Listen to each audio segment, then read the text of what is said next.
Dios les bendiga, amados amigos y hermanos. Un abrazo muy grande en nombre de nuestro Señor Jesucristo. El día de hoy trataremos un tema muy importante. Hablaremos acerca de la doctrina de la unicidad, el movimiento del pentecostalismo unicitario. ¿Tiene historia? ¿No tiene historia?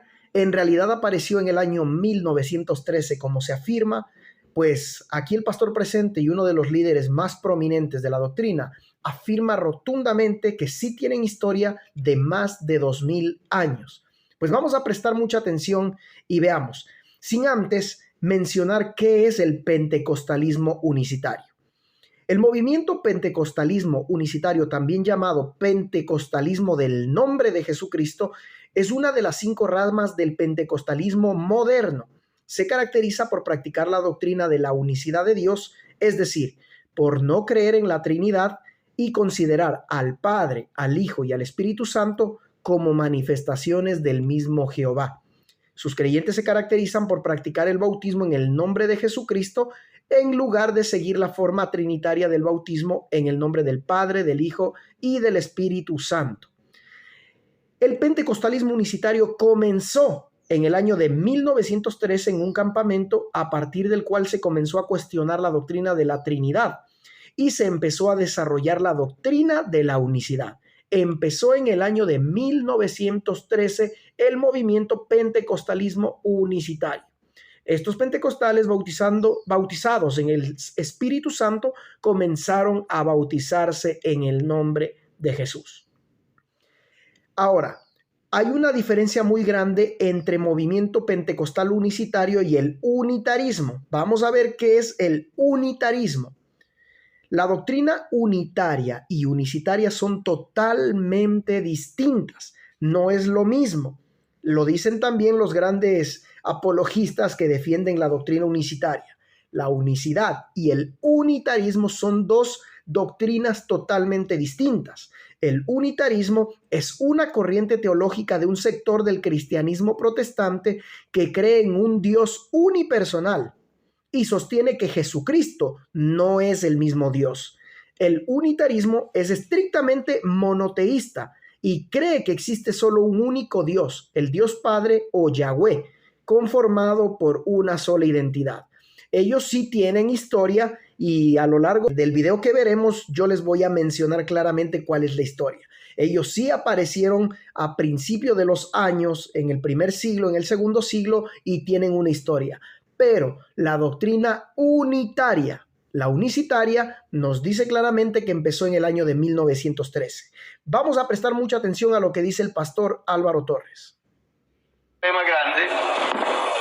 Por un lado, fuimos creados en un país católico, entonces nos contaron la historia con la idea católica. Y usted sabe que cuando escribe un conservador, los liberales eran malos. Y cuando escribe un liberal, los conservadores eran diabólicos. Entonces nadie le dice uno la verdad. Entonces, no podemos ser tan niños de nosotros seguir recibiendo la historia como si fuera contada por Dios. Porque Dios no nos engaña, pero los seres humanos echan sus mentiritas. Eso por un lado. Por otro lado, no olvidemos que la historia siempre la cuenta una persona con un matiz.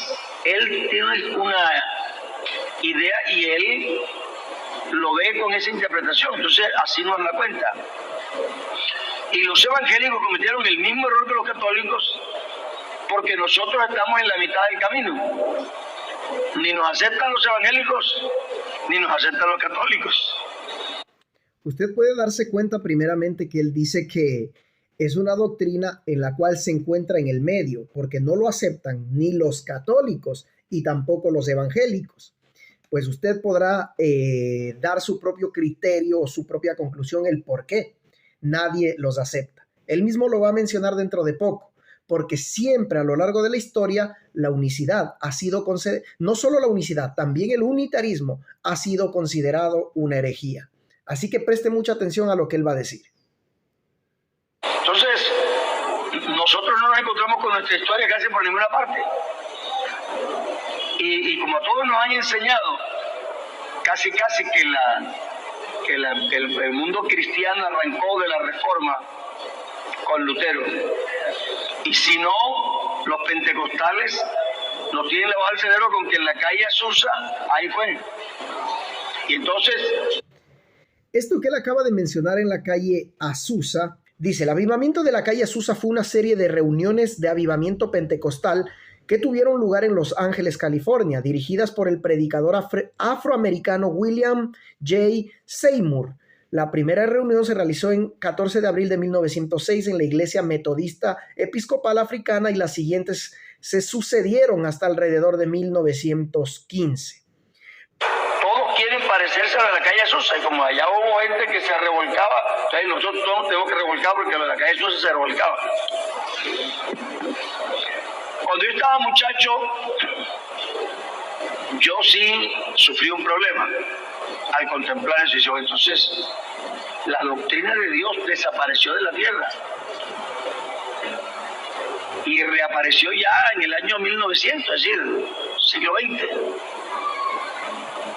Entonces eso no me sonaba a mí muy claro, porque si uno conoce a Dios, la Biblia dice que Él no nos dejó sin testimonio. Prácticamente dice que Dios no va a dejarlo sin historia. Y esa era la preocupación no solo de él, sino de muchas personas que se encuentran hoy mismo en la unicidad. No existe una historia. Cuando estudiamos la doctrina de la unicidad, para saber la verdadera historia y meternos en las raíces nuestras, nos encontramos con un problema que para nosotros es grave. Y es que muchos de nuestros antecesores no fueron gente total, es decir, que creían una cosa y no creían otra, o creían otra y estaban errados en otra. Entonces por eso los borramos. Yo tengo un libro que se llama Las herejías. ¿Sabe cuál es el problema principal? No es el hecho de que uno diga una cosa y otro diga otra cosa, es el hecho de que prácticamente están muy confundidos. Existe una confusión muy grande hasta el día de hoy. Unos predican una cosa siendo unicitarios y otros predican otra totalmente distinta. Unos afirman una cosa, otros afirman otra, o niegan una o niegan la otra. Entonces se contradicen totalmente y es por eso que sus adeptos predican y hablan acerca de su doctrina algo totalmente erróneo y equivocado. Eso ocurrió durante toda la historia. Siempre ocurrió exactamente lo mismo. Predicaban una cosa y predicaban otra, y como existe un nivel de confusión tan grande, es por eso que el apóstol Pablo mismo lo dijo. Él dijo que todos tengan un mismo sentir, que todos hablen lo mismo. Entonces, preste usted todavía mucha atención a lo que sigue ocurriendo. Lo compré en España hace años. Claro, ahí están todos los que a la Iglesia Católica les parece que no creen la verdad. Ahí estamos nosotros. Porque estamos entre los herejes. Entonces, lo que la Iglesia Católica consideró que era una herejía no se supo. Como dominaban el mundo, dominaban la educación y la cultura. Pero a veces a nosotros tampoco nos gustaría saber, pero tenemos que saberlo. Es verdad que tenemos un poco de herejes atrás, pero herejes de los que el mundo no fue digno. Y es que lastimosamente no es un poco, son todos. Él va a mencionar uno por uno a las personas más prominentes, aquellos que representaron a la unicidad. Y no hay ni uno solo y ni un solo movimiento la cual haya sido un movimiento de Dios de verdad. La historia va a hablar por sí sola. Él va a mencionarlos. Y esto de decir de que lastimosamente existieron un poco, no es verdad. Fueron todos. Vamos a refutar rotundamente todo lo que él va a decir en cuanto a la historia de la unicidad.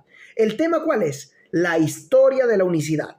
Pues la historia no existe porque no existe una historia de la unicidad. Del unitarismo sí existe. De la unicidad no existe. Existe a partir de 1913 y pues prácticamente como afirman y aseguran que solo ellos son salvos porque han tenido la revelación, quiere decir que durante 2000 años mucha gente se perdió. Presta atención. Dios le dio una revelación que el mundo no quiso recibir. Entonces nosotros tenemos enseguida de Cristo aparece lo que se llama la época apostólica o la iglesia primitiva, que aunque tiene sus defectos, fue una gran iglesia y no nos avergonzamos. Lo que no tenemos es que tapar el cielo, pero la iglesia nuestra apostólica sí fue una iglesia muy linda, con una fe ingenua. Creyeron, Dios se manifestó, claro, cometieron sus errores, pero que también lo hemos cometido nosotros. Esa época no tiene dudas. Los apóstoles, leyéndonos la Biblia, se da cuenta que tiene una posición definida sobre lo que era la unicidad de Dios. Eso fue como...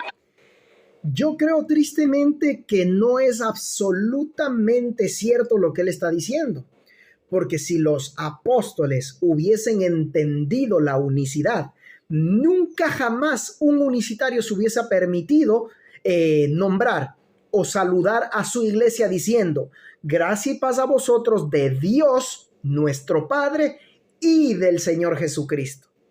Ellos siempre hablaron haciendo una distinción entre el Padre y el Hijo. ¿Usted cree que ahora un unicitario puede decir las mismas palabras? Llegar a su iglesia, a su congregación y decir: hermanos, gracia y paz a vosotros de Dios nuestro Padre y del Señor Jesucristo. No lo van a hacer y usted tampoco nunca lo va a escuchar. ¿Por qué? Porque ellos no eran unicitarios. Ellos nunca entendieron la llamada unicidad. Ellos siempre hicieron una distinción clara entre el Padre y el Hijo. ¿Por qué usted cree que durante todas las cartas Pablo dijo claramente que el que confesare que Jesucristo es el Hijo de Dios, no el Padre, el Hijo de Dios, durante toda la Escritura, si él hubiese sido unicitario, ¿usted cree que él hubiese mencionado ello? Los unicitarios el día de hoy no mencionan ni tampoco creen en la existencia del Hijo de Dios en tiempo presente, no que fue el Hijo de Dios. La Biblia dice claramente que hoy, ahora, tiempo presente, digas con claridad que Jesucristo es el Hijo de Dios. Y los apóstoles nunca lo hicieron. Ellos no entendieron nunca ninguna unicidad como él está afirmando. La muerte de Juan, hijo de Zebedeo, terminó la época apostólica. Fueron como 100 añitos. De esa época no tenemos problemas doctrinales casi, aunque en la Biblia sí se muestran ya casos doctrinales. Los hermanos, por ejemplo, dice: el que no traiga esta doctrina. Los hermanos creen que la doctrina del bautismo, la doctrina de yo qué sé. Y por no. Como dijimos, esas palabras están enmarcadas en un contexto y no las pueden sacar de ahí. Ya en la época de Juan, que fueron los últimos 100 años, ya al final de esos 100 años, surgió la idea gnóstica. Y vea, nosotros todavía esta mañana, en la pregunta que ellos estamos peleando con esa doctrina, que uno sin darse cuenta se le ocurre. Uno le parece que Cristo no podía ser humano. Bueno, pero ¿cómo va a ser humano? Entonces es otra persona, sí es otra persona. Humana, no divina. Y esa fue la misma discusión que empezó allá. Entonces los gnósticos empezaron a decir que Cristo era solamente una apariencia, que no era realmente que Dios se hubiera manifestado en hombre, sino que Cristo era una apariencia que no era real. Entonces Juan dice: el que no cree que Jesucristo es venido en carne, no cualquier otro, no un hermano cualquiera que se enredó en una doctrina y dijo que la iglesia no sirve en el rapto, por ejemplo. Eso está mal, pero esa no es la doctrina que te prohíbe llamarle hermano. La que te prohíbe llamarle hermano es la que niega lo que nos hace hermanos, que Jesucristo es Dios, que Jesucristo es Dios en la carne. Eso no pasa ni con los trinitarios, porque ellos sí creen que Jesucristo es Dios en la carne, solamente que ellos tienen un enredo con la segunda persona. Pero los gnósticos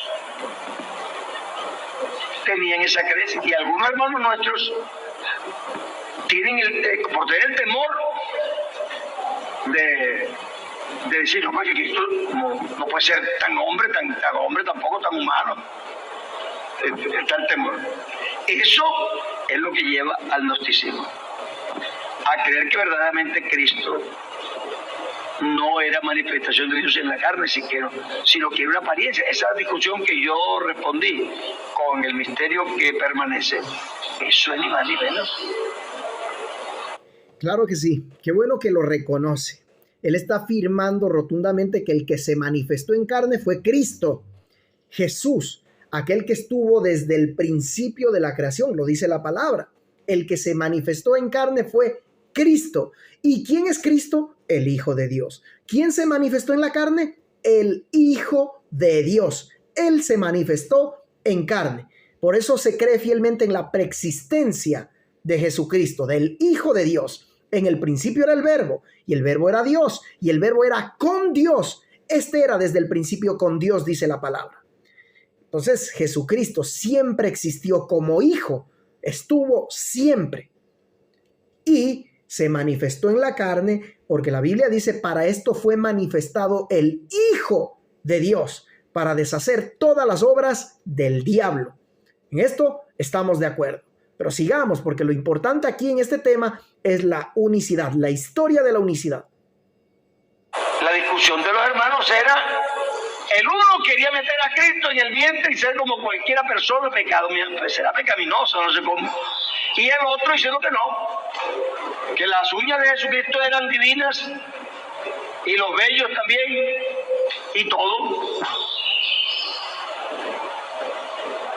Divinizar la carne es gnosticismo.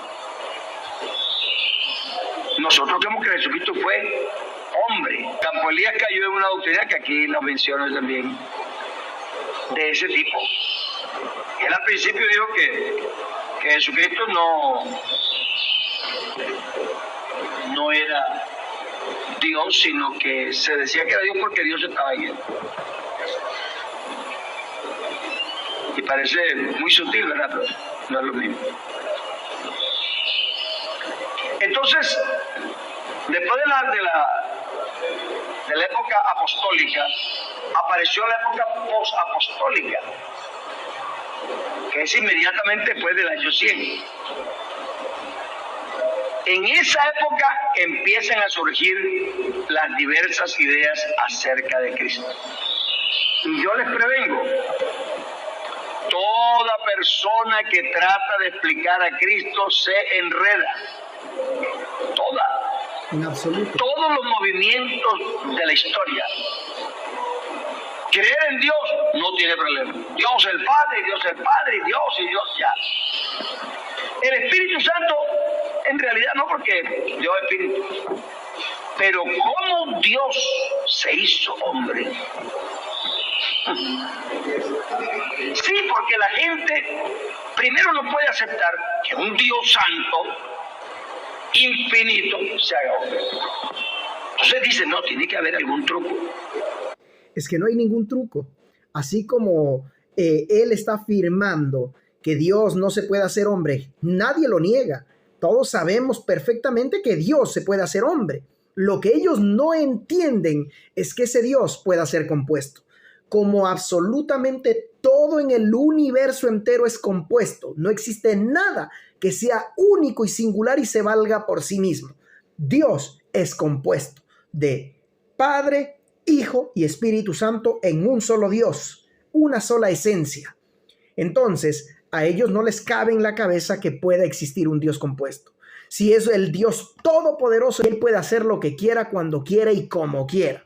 Pero ellos no lo pueden aceptar. No es que sea hombre, sino que para venir aquí, para que nosotros parecía. No, se hizo hombre, un hombre completo, espíritu, alma y cuerpo, un hombre. Que es lo que estábamos viendo esta mañana, que siempre uno como que le da miedo.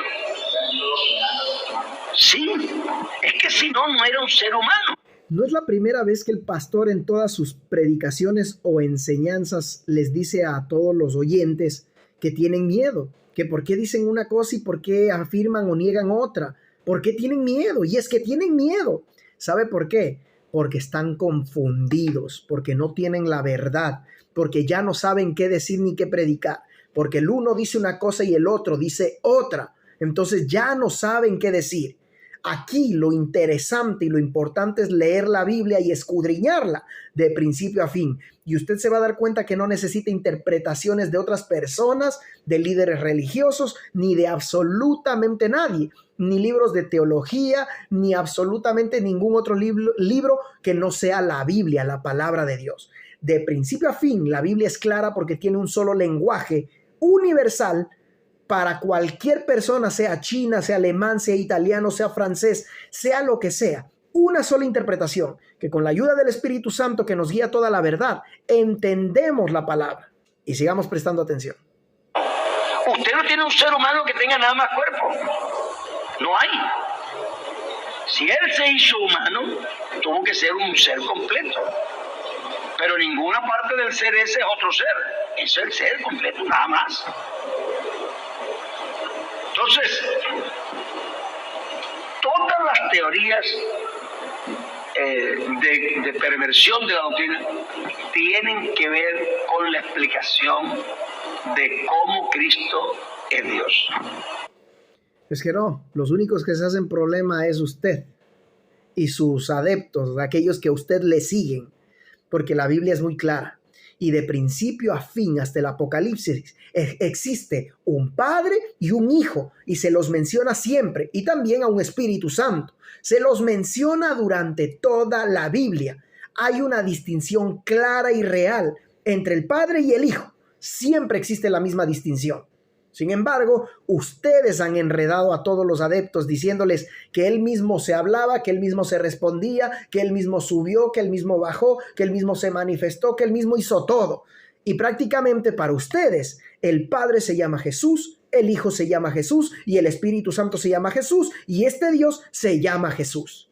Ustedes han enredado completamente a todos. Sin embargo, en la historia, los anteriores, los antecesores, nunca mencionaron eso. Están totalmente confundidos. Fíjense que todo es tratando de explicar quién es Jesús. Entonces, hay unas posiciones de la época. Jesucristo es la manifestación del Dios único. Eso eran los de la unicidad. Oh, Jesucristo es la manifestación del Dios único. La Biblia nunca dice cómo. Nunca. Y hermano, hay una iglesia que se llama la Iglesia de Cristo. Ellos tienen un precepto en su regla de fe. Donde la Biblia calla, nosotros callamos. Donde la Biblia habla, nosotros hablamos. No crean que no es mal principio. Nosotros metemos las patitas es cada vez que hablamos donde Dios no dice. Y Pablo dice, para que en mí aprendáis a no saber más de lo que está escrito. Sí, lo que diga la Biblia, diga lo que no diga, déjalo así como está. Exacto. La Biblia dice que no pensemos más allá de lo que está escrito. Y la Biblia es muy clara. Sin embargo, él está afirmando y aduciendo otras cosas fuera. Y no solo él, sino toda la doctrina. La doctrina unicitaria es basada en interpretaciones humanas y no lo que dice la Biblia. Porque la Biblia es muy clara. Mire, más adelante va a poner un ejemplo. Escúchelo con mucha atención.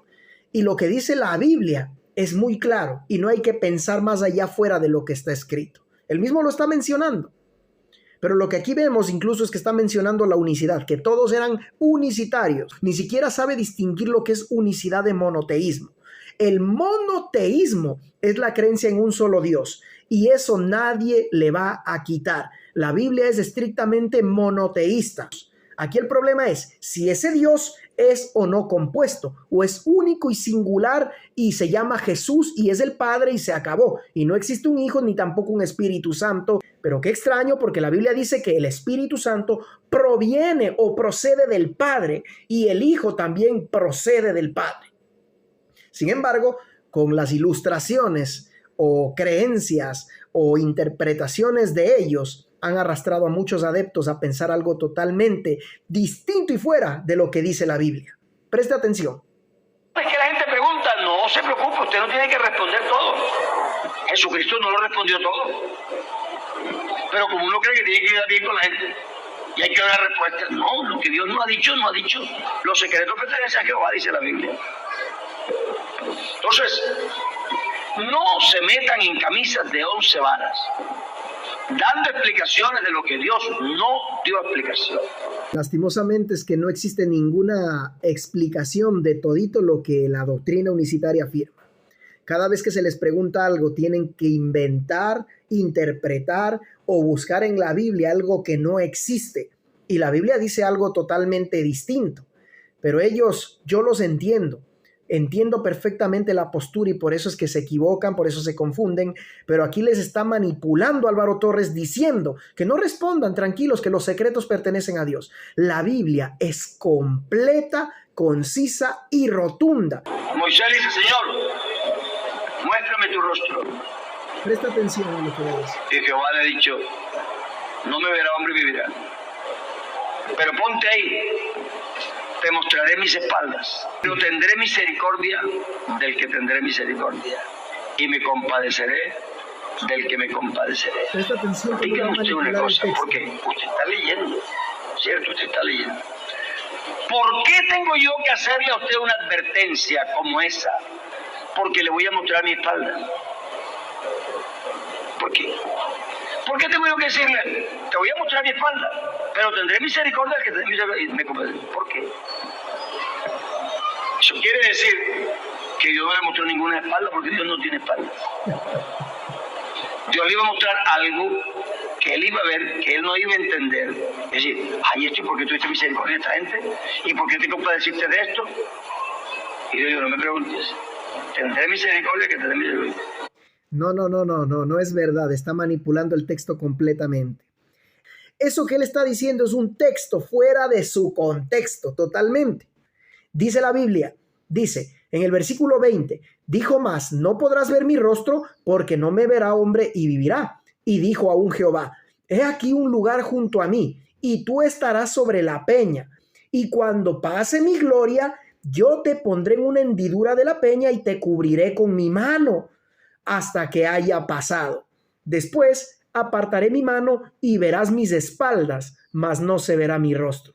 ¿Qué interpretación hay? Ahí se termina el texto. Esto no tiene ninguna interpretación extraña, rara o confusa.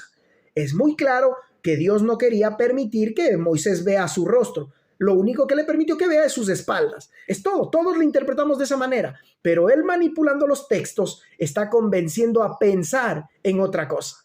Así que, si usted quiere creerle, créale. Así que lo que le mostró no fue ninguna espalda. Hermano, Dios tiene espalda, Dios no tiene espalda. Y no le mostró ninguna espalda. Le mostró su plan después de ellos. Y Moisés no lo iba a entender, porque los gentiles no lo hubieran pasado a Moisés por la cara nunca. Y viendo salvando a Álvaro Torres, dice, uy, ¿tú vas a hablar siempre ya? Sí, señor, no me pregunte. Así que uno cuando lee el texto sí ya se da cuenta que no está hablando de la espalda, seguro. Porque usted no tiene que hacer una advertencia como esa para mostrar la espalda de una persona. Léaselo. Sí, se muestra mi espalda, pero tengo una cicatriz ahí, bueno, eso sí. Muestro la espalda, pero tengo la espalda negra. Y aunque por delante soy blanco. Bueno. Pero tendré misericordia del que tendré misericordia. Eso no tiene explicación. Pero sí implícitamente está diciendo que no le va a mostrar espalda, sino algo que él va a ver. A ver, prestemos atención y con total honestidad usted interprételo, porque la Biblia dice que nosotros no tenemos que pensar más allá de lo que está escrito. No lo piense, no se imagine nada. Usted solo interprete lo que está escrito y se acabó, con su interpretación personal propia. Él entonces dijo, te ruego que me muestres tu gloria. Y le respondió, yo haré pasar todo mi bien delante de tu rostro y proclamaré el nombre de Jehová delante de ti. Y tendré misericordia del que tendré misericordia y seré clemente para con el que seré clemente. Versículo 20. Dijo más, no podrás ver mi rostro porque no me verá hombre y vivirá. Y dijo aún Jehová, he aquí un lugar junto a mí y tú estarás sobre la peña. Y cuando pase mi gloria, yo te pondré en una hendidura de la peña y te cubriré con mi mano hasta que haya pasado. Después apartaré mi mano y verás mis espaldas, mas no verás mi rostro. Eso es todo. Interprételo a su manera. Saque toda esa interpretación que él está sacando y que le está enseñando al resto a interpretar obligatoriamente. La Biblia no tiene ninguna interpretación. Dios tiene un aspecto, sí tiene un aspecto. Claro que tiene un aspecto. Dice la palabra del Señor que los ángeles en el cielo ven su rostro. Lo dice. Y cuando nosotros formemos parte de aquel cielo, de aquel ejército, también vamos a ver su rostro. Él tiene un aspecto. Nada más que para nosotros no es vidente, pero sí para aquellos que están en el cielo. Y el único que lo ha visto es el Hijo de Dios. Lo dice claramente la Biblia. Así que, sigamos. No va a entender que lo llevaría a pensar que Dios estaba pasando de la raya con la misericordia y Dios dice, no, yo soy soberano y me voy a complacer al que yo quiera. Eso es lo que le está mostrando. Un Dios y Jesucristo meramente un hombre. Esa fue otra cosa que salió en la época posapostólica. Fíjese usted que eso no es nuevo. Sobre el año 100 y piquito ya la gente estaba enredada. Por la misma cosa, queriendo saber más de lo que está escrito. No, Jesucristo, hay un solo Dios. Jesucristo es un hombre. Que Dios lo ha usado. Entonces, pero no más. Jesucristo es un Dios subordinado. Eso es lo que quería Carpolias. Que hay un Dios que va grande y un Jehová chiquito. Que Jesucristo era un ser subordinado. Fíjese usted que todo esto es viejo. Esto estamos hablando del año 200. Ese poco de ideas no son nuevas. Y la gente sabe que tengo una revelación. ¿Cuál revelación? Eso es más viejo. Jesucristo es un Dios más chiquito, subordinado. Jesucristo es un ángel con apariencia humana. Eso es lo que dice que no, que Jesucristo no era Dios en la carne. Era un ángel y en cierto modo es lo que creen los mormones. Creen que Jesucristo era hermano gemelo del diablo. Sí, ustedes no lo han oído. ¿No lo han oído ustedes? Yo pensé que todos sabían eso. Los mormones creen que Jesucristo y el diablo eran hermanos. Y que Dios se inclinó por Jesucristo, entonces el diablo se rebeló. Eso es lo que Dios dice, que eran hermanos gemelos. Cuando usted oiga una barbaridad, dice, no, este está por el mismo. Exactamente la misma barbaridad que predica la unicidad. Saben que la unicidad dice claramente que como ellos tuvieron la única revelación de que Jesucristo es el mismo Padre y el mismo Hijo, pues ellos son los únicos que tuvieron la revelación. Pero mire usted, a quien él acabó de mencionar, que son los mormones, el mismo libro mormón, mire usted, en el libro de Éter, dice lo siguiente, en el capítulo 3, versículo 14, del libro de los mormones, dice lo siguiente, y ellos predican esto: he aquí, yo soy el que fue preparado desde la fundación del mundo para redimir a mi pueblo. He aquí, soy Jesucristo, soy el Padre y soy el Hijo. En mí todo el género humano tendrá vida y la tendrá eternamente, sí, aun cuantos crean en mi nombre y llegarán a ser mis hijos y mis hijas. Lo dice claramente el libro de Éter, versículo 14 del capítulo 3. La revelación de que el Padre y el Hijo son el mismo Jesucristo no le pertenece a la unicidad. Es más, la revelación la tuvo antes de la unicidad los mormones en 1830, porque esta doctrina fue fundada antes que la doctrina pentecostal unicitaria, no unitaria, unicitaria. Ya está eso viejo, eso no es nuevo. Adopcionismo, el hombre perfecto que fue adoptado por Dios. Entonces, algunos pensaban que Jesucristo era un hombre perfecto, Dios lo adoptó como hijo, le compartió su naturaleza y eso es lo que llamaban el Hijo de Dios. Eso se llamó adopcionismo. Entonces, esas fueron las posiciones que fueron saliendo en la época post-apostólica. Enseguida que surgen las variantes, surgen los que defienden la doctrina. ¿Entienden? Es como como una consecuencia. Mientras todo el mundo cree igual, nada. Pero apenas empezaron a salir ese poco de ideas, aparecieron personas que se especializaban en defender la doctrina. Eso se llamaron los apologistas. En la época de los apologistas es la época ya del año 100 en adelante. Entonces nosotros tenemos una gente que se dedica a defender la doctrina del único Dios verdadero. No confundamos la unicidad con el monoteísmo.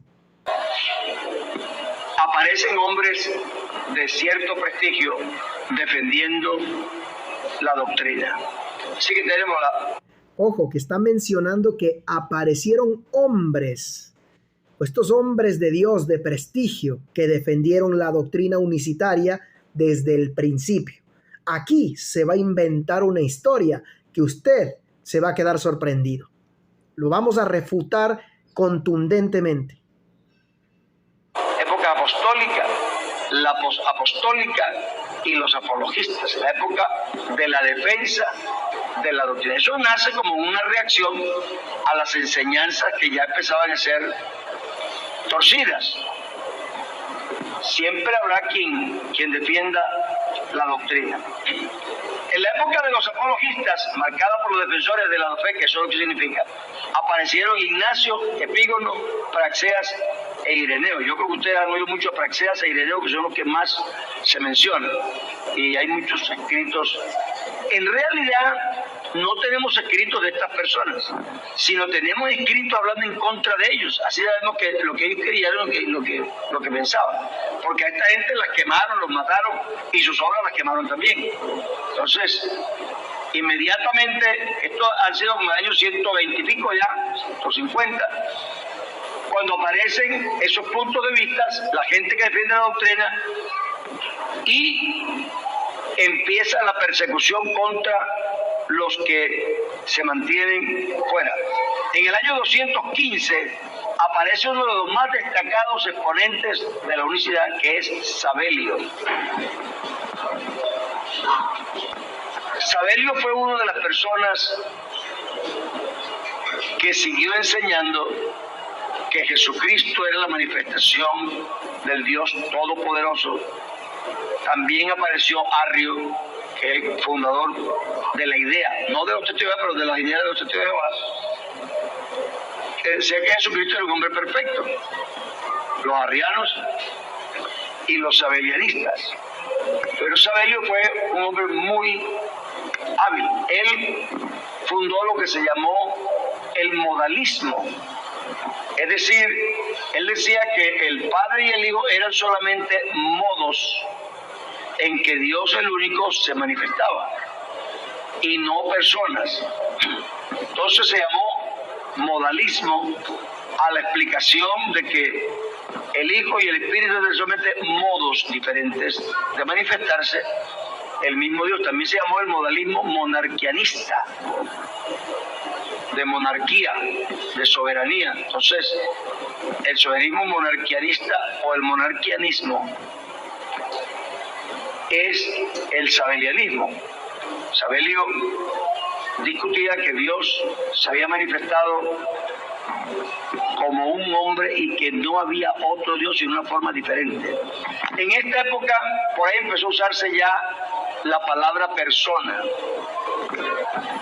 La palabra persona, no sé si ustedes han buscado en el diccionario, significa lo que es una máscara de teatro. Antes de seguir con el video, usted tiene que entender que los arrianistas y sabelianistas, la cual él afirma rotundamente que la unicidad procede de ellos, pues es muy claro, sí. Pero ellos desde aquel entonces siempre fueron considerados herejes. Arrio es conocido sobre todo por la controversia arriana, un gran conflicto teológico del siglo IV que golpeó al mundo cristiano y produjo la convocatoria del primer concilio ecuménico de la Iglesia. Esta controversia se centró en la naturaleza del Hijo de Dios y su relación precisa con Dios Padre. En el concilio de Nicea compitieron muchas fórmulas cristológicas. Después del concilio de Nicea, los ortodoxos trabajaron para ocultar el desacuerdo, poniendo al arrianismo como desobediente a la norma. La fórmula de Nicea fue una solución rápida a un debate cristológico que no contaba con ningún acuerdo previo. Entonces usted puede ver que desde el principio siempre ellos fueron herejes, considerados herejes y apóstatas. Los primeros, Sabelio y Arrio. Entonces aquí no podemos ver a alguien que haya sido un prestigio para alguien o para el mundo entero y que vivió y lo dejaron predicar como lo hizo nuestro Señor Jesucristo, como lo hicieron los apóstoles, ¿verdad? Ellos predicaron siempre la doctrina, la que es el evangelio de Dios. Ellos no predicaron unicidad. Sigamos, por favor. Entonces, antiguamente, lo que hacían en el teatro no se disfrazaban totalmente, porque un solo hombre hacía varios papeles ahí mismo. Entonces, lo que tenía 3 o 4 máscaras, y se tenía que hacer la máscara el papel de un viejito, entonces se ponía viejito y hacía como viejito. Y si era hombre que estaba riendo, pues se ponía la máscara que estaba riendo y hacía diversos personajes. Entonces, Tertuliano digo, no, es que lo que Dios tiene son personas, pero no eran personas como se cree hoy, sino máscaras. Perdón, y acabo de encontrar un artículo muy bueno. Mire usted quién era Arrio y qué es lo que él predicaba. Preste mucha atención. Que Dios no había sido siempre el Padre. Mire, la controversia tremenda, porque ahí va en contra de la unicidad de Dios, porque la unicidad afirma que Dios siempre fue el Padre. Siempre. En su manifestación nada más se hizo el Hijo, pero siempre ha sido considerado el Dios Padre. Y ese Padre se llama Jesús. Pero Arrio no predicó eso. Arrio dice, Dios no había existido siempre como el Padre, sino que hubo un periodo en el que no era el Padre, que la palabra de Dios no era eterna, pero que fue hecha de la nada, para que el Dios que siempre ha existido, el que es el eterno, ese Dios, le hizo cuando no existía previamente desde la nada. Por lo tanto, hubo un tiempo en el que Él no existía, por lo que el Hijo era una creación y una obra. Ojo, era una creación y una obra. Va en contra de lo que predica la unicidad. Totalmente distinto, porque la unicidad dice que este es una manifestación del mismo Dios. No es como el Padre en lo que respecta a su esencia. No lo es por naturaleza ni por divinidad, aunque sea la verdadera palabra del Padre, sino que es una de sus obras y sus criaturas, siendo erróneamente llamado palabra y divinidad, por ser la propia palabra de Dios y de la divinidad que está en Dios. Porque Dios hizo todas las cosas y Él le hizo a Él también. Por lo tanto, tenía naturaleza mutable y susceptible de cambio, como todas las criaturas racionales. Por lo tanto, la palabra es ajena y no es la esencia de Dios, y el Padre es inexplicable a través del Hijo e invisible para Él, porque la palabra tampoco conoce perfectamente al Padre. Mire, la palabra tampoco conoce perfectamente al Padre y no puede verlo claramente. El Hijo no conocía la naturaleza de su propia esencia, porque Él se hizo como nosotros, en la medida en que Dios nos hizo como Él, como un instrumento, ni tampoco podríamos haber existido a menos que Dios hubiera querido crearnos. Para que usted se dé cuenta, Arrio predicaba algo totalmente distinto a lo que predica la unicidad. Así que queda refutado claramente que Arrio defendía la unicidad. Y si así hubiese sido, o estaba equivocado Arrio o están equivocados ustedes. Desde ese punto de vista se podría aceptar. Dios tomó modos o personajes o representaciones diferentes y se llamó personas, porque así se llamaba. Pero no lo que hoy se define como persona. Y fíjese usted, ahí caemos otra vez en el problema de las palabras. Ahí sí no se ponen a decir, vamos a buscar a raya la palabra, porque nos llevaría a decir que no existen las personas. Pero la palabra persona evolucionó de máscara a ser humano, y entonces ahora dicen, no, 3 personas no son 3 máscaras, sino 3 seres completos. No es bueno eso de las palabras. No, no es eso, señor Álvaro Torres. ¿Qué ocurre? Que cuando alguien define una persona, se refiere a una personalidad, no a una persona humana, a un cuerpo humano. Y este Dios compuesto tenía estas personalidades, una distinta de la otra. Sigamos, por favor. Entonces, Sabelio fue uno de los más fuertes. De hecho, fue la doctrina que se conoce como el sabelianismo, porque fue uno de los teólogos más fuertes, más inteligentes de la doctrina de la unicidad. Para los años 240, la idea de esto es ver cómo la lámpara de Dios no se apagó, como nos han dicho, que desapareció. Es más, se pueden buscar personas con años más seguidos. Eso quiere decir que la tierra nunca se quedó sin testimonio. Siempre hubo personas predicando que Dios es uno y uno su nombre. Siempre. Como les había dicho, eso se llama monoteísmo. Y claro que existieron. Los mismos apóstoles defendían que Dios es uno. En el pasado los israelitas también declararon y confirmaron que Dios es uno. Eso se llama monoteísmo, no unicidad. Monoteísmo. Y también los testigos de Jehová y también los mormones, todos ellos afirman que Dios es uno. Aquí el problema es la unicidad, el trinitarismo, el unitarismo, que es algo totalmente distinto a lo que usted está afirmando. Aunque tuvieron otras ideas, la idea fundamental del Dios único no se perdió nunca. Para los años 240, 230 tenemos el patripacianismo, que son la continuación de la posición sabelianista. Los patripacianos eran sabelianistas, solamente que salió otro señor y entonces le cambiaron un poco el nombre a la corriente, pero era la misma doctrina sabelianista. Como nosotros somos Iglesia Pentecostal Unida de Colombia y en realidad somos sabelianistas o patripacianistas igual. Así que durante los años 350 a 400 aparece el priscilianismo. Prestemos mucha atención en lo que acabo de mencionar acerca del sabelianismo o el modalismo. Preste mucha atención, escuche. El modalismo es un término acuñado en el siglo XIX por opositores trinitarios para describir una posición según sus seguidores estrictamente monoteísta, donde Dios es definido como un espíritu único e indivisible, que se manifiesta al hombre de diversos modos, y que fue manifestado en carne como Jesucristo con el propósito de redimir al hombre. Modalismo.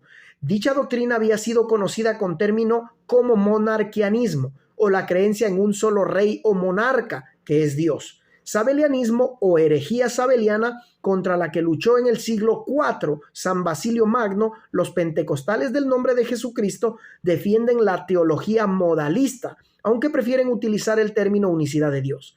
El modalismo se define en el hecho de que Dios no es una esencia compartida por tres personas, sino que existe un solo ser en tres modos diferentes en diferentes tiempos, no al mismo tiempo, en diferentes tiempos.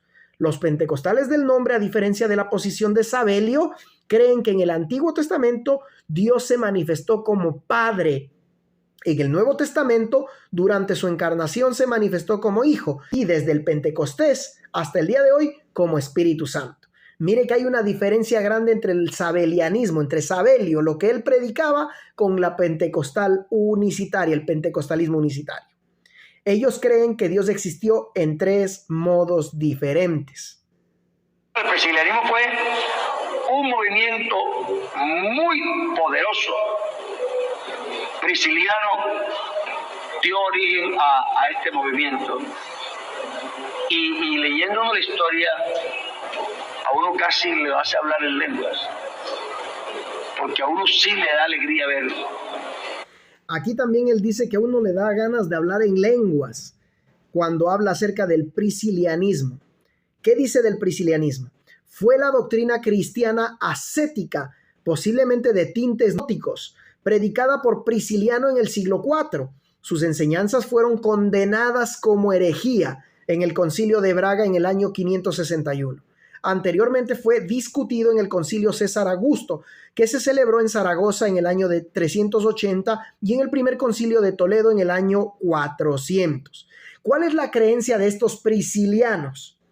Además de instar a la iglesia a abandonar la opulencia y las riquezas para volver a unirse con los pobres, el priscilianismo, como hecho destacado en el terreno social, condenaba la institución de la esclavitud y concedía una gran libertad de importancia a la mujer, abriendo las puertas de los templos a las féminas como participantes activas. Así, la primera de la que se conservan textos escritos en latín es Egeria, monja galaica priscilianista que vivió en torno al 381. Y usted puede revisar qué son los priscilianistas. Usted revíselo con mucha cautela. Revíselo en Wikipedia, revíselo en cualquier libro de historia. Usted puede buscar y dice: los detractores del prisciliano y sus ideas lo han acusado de múltiples pecados e impiedades, como que negaba el dogma de la Trinidad y defendía una concepción unitaria, no unicitaria, unitaria. Y ya habíamos dicho desde el principio que es el unitarismo. Los priscilianistas defendían a capa y espada el unitarismo, no el unicitarismo. Entonces, como vemos, al fin y al cabo, tanto Sabelio como los priscilianos, los priscilianistas y los que ya hemos mencionado, siempre fueron considerados herejes. Nunca fue considerada una doctrina por el mundo entero, una doctrina conforme a Dios. Siempre fueron considerados herejes. Los fariseos, los judíos, no creían en la existencia del Hijo de Dios. Y caso extraño, aquí tampoco creen en la existencia presente del Hijo de Dios. Dice, como defendían estos el unitarismo, dice que afirmaban que los ángeles y las almas humanas eran en esencia de la misma sustancia que Dios. Afirman además que negaba la encarnación del Verbo. Mire, los priscilianistas negaban la encarnación del Verbo. Prácticamente ellos, el versículo donde dice el Verbo se hizo carne, para ellos no existía. Ellos negaban rotundamente que el Verbo se hizo carne. Dice, negaba la encarnación del Verbo, atribuyendo a Jesús un cuerpo solo aparente. Qué extraño, ¿verdad? Eso eran los priscilianistas. Defendían a capa y espada la encarnación del Verbo, y es algo contrario a lo que nos dice la Biblia. Marcelino Menéndez y Pelayo, en Historia de los Heterodoxos Españoles, afirma: no cabe dudar que los priscilianistas eran antitrinitarios, y según advierte San León y con él los padres bracarenses, sabelianos no admitían distinción de personas, sino de atributos o modos de manifestarse en la esencia divina. Como usted puede ver, prácticamente estos priscilianistas eran antitrinitarios, sí, como la unicidad de Dios, pero predicaban algo totalmente distinto. Ellos predicaban el unitarismo, no el unicitarismo. Hasta aquí no vemos historia de la unicidad. Este movimiento priscilianista era un movimiento poderoso. No fue 2 personas o 3 personas. Ellos dominaron regiones enteras. Es verdad. Ustedes saben el mapa de España, ¿verdad? Lusitania es lo que hoy se llama Portugal. Por eso los portugueses dicen lusitanos. Entonces, Portugal, toda Galicia, todo el pueblo gallego, porque Prisciliano nació por ahí, hacia arriba, hacia Alemania, todo ese sector de Europa era de la unicidad. Así que no eran 2 personas. ¡Wow! Está afirmando que todo ese pueblo, toda esa nación de Galicia era unicitaria. ¿Dónde dice eso? Si ellos eran defensores del unitarismo, que el unitarismo existe hasta el día de hoy, y unitarismo y unicidad no son lo mismo ni predican lo mismo. Entonces, ellos eran unitarios, no unicitarios, señor Álvaro Torres. Como algunos dicen, no es que eso no. Oh, hermano, vea, el movimiento priscilianista fue poderoso. muy grande. Eso en esa época era una provincia romana, toda la parte de España, aún por Valencia. Yo me compré un libro, se llama la historia de Alejandro Magno, y decía en el libro que el imperio de él llegó hasta, ¿cómo se llama ese pueblo? Hay un pueblo en Córdoba, fue el pastor hermano Jaime Barranco, que se llama igual Sagún, se llama Sagunto, el de allá. Dice que el imperio de Alejandro llegó hasta Sagunto, y yo vivía como a 18 o 20 kilómetros de Sagunto. Yo dije, voy a ver eso allá. Yo había pasado por ahí muchas veces, sí, pero viéndolo en el libro y estando ahí cerquita, digo, voy para allá, y cogí el carro y me fui. Y hay allí una fortaleza que fundó Alejandro y luego también la ampliaron los romanos. Y en el movimiento romano, hasta donde llegaron las provincias romanas, todo eso fue dominado por los priscilianistas en el tema religioso. Unitario. Así que el movimiento de la unicidad no solamente existió, es que no eran dos personas. Claro que para los católicos esos eran unos herejes. Entonces ni aparecen en la historia. Uno tiene que rebuscarlo. Claro que ahora sí hay escritos grandes, investigaciones que se han hecho sobre priscilianistas y uno puede conseguir material. Pero antiguamente, yo tengo un librito, el de las herejías, un librito así, un librito de bolsillo. Y está dicho, digamos, en 20 líneas, en 15 líneas.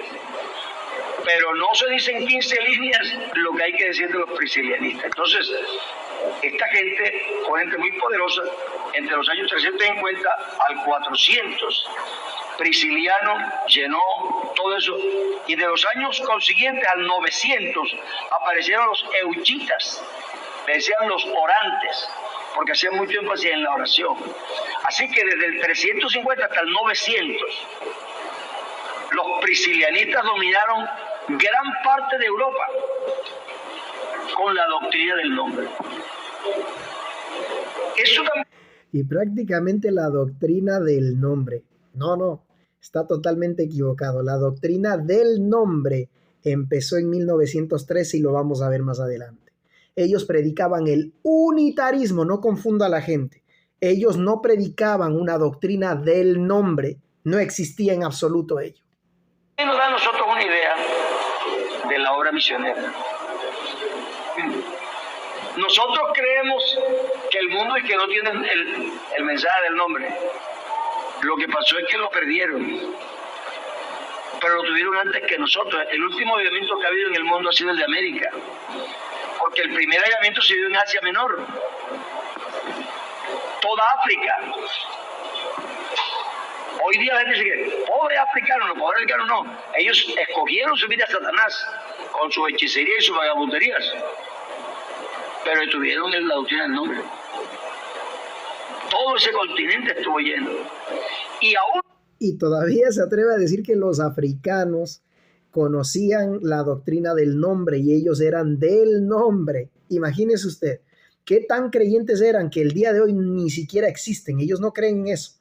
Pero él, justamente para limpiar lo que está diciendo, dice que ellos escogieron después desviarse. Señor, desde el principio de la historia podemos ver hasta el día de donde usted está contando y relatando que la unicidad no existía. Existía el unitarismo y ellos siempre fueron considerados herejes. Los primeros movimientos misioneros del siglo XVIII, XIX fueron a Europa y Asia. Nosotros en la India tenemos movimientos del nombre que son millones. No sé si ustedes conocieron el nombre del presidente que se murió en Estados Unidos de la Iglesia Pentecostal Unida Internacional, se llamaba el hermano Nathan Urshan. El papá de él fue uno de los fundadores de la obra en Asia con hermano Sisson. Hermano, eso es una obra inmensamente grande. Cuando yo estaba muchacho y el hermano estaba ahí en Barranquilla, me contaba porque recibía las cartas de allá. Yo tenía discos del hermano Urshan y todo. Y de Libia, hasta Gaddafi. Ahí había misioneros de la iglesia y había bastante gente. De hecho, en los países donde la unicidad fue fuerte, los islámicos encontraron terreno abonado para quedarse. Porque como sometieron a los creyentes por la conquista y les dijeron, no, todos creemos en un solo Dios. Oiga, lo que dice totalmente es algo absurdo. ¿Sabe por qué? Porque si usted acude al pueblo islam, a la nación de los islámicos o de los africanos y les dice lo que él está diciendo, ese mismo rato lo matan. Yo, por falta de tiempo, para no extender este video por muchas horas, no les puedo detallar, así que usted hágalo en casa y revise si en alguna época de toda la historia de ellos creyeron en la unicidad de Dios. Ellos no creían, nunca fueron creyentes. Eso es una total mentira. Y lo que él está hablando, claro que sí fueron a posesionarse, pero son los mismos pentecostales unicitarios después del 1913. Y son poquitos, no como él habla, millones. Da a entender como que está el pueblo lleno de unicitarios. Eso es una total falacia, mentiroso. Muchos hermanos les pareció fácil pasarse a islamistas. Pero toda esa parte que hoy es islámica, mucha fue llena de la doctrina del nombre, de la doctrina de la unicidad.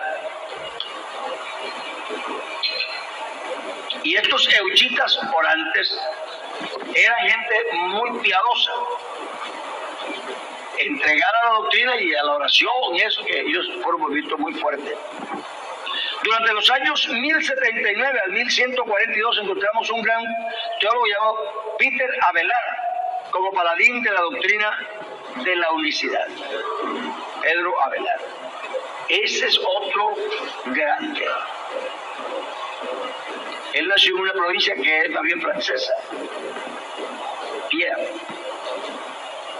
Pero fue un hombre que tuvo mucha influencia, porque él no lo sacaron enseguida de la Iglesia Católica. Entonces él predicaba adentro y conquistó a algunos obispos y algunos arzobispos y algunos reyes hasta que ¿verdad que la Iglesia Católica es un pulpo?